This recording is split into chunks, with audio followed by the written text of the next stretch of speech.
Replacing the motor of a watch window is easy and can be done with the right tools and instructions.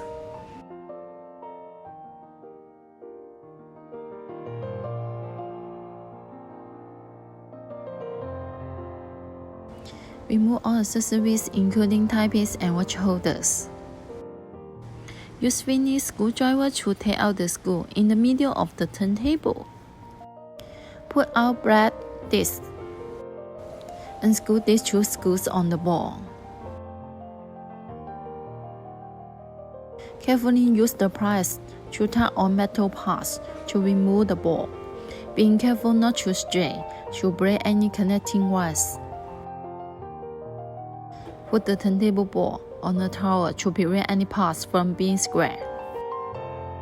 You can use Cornish screwdriver or Phillips screwdriver.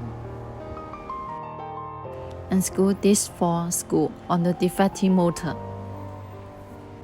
Take the new motor and secure it with screw. Make sure all screws are firmly tightened, but not too tight that it could damage the motor.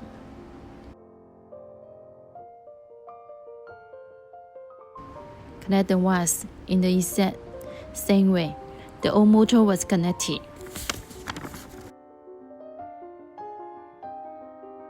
Plugging in the watch window to a power source. Once you are sure the new motor is working correctly, remove the power source and reattach the watch window's ball. Carefully place the bottom part of ball back in, and then gently nudge and press down the top of the ball in.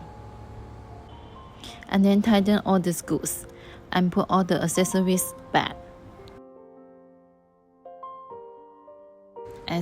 That's it. You have successfully replaced the motor of your watch window.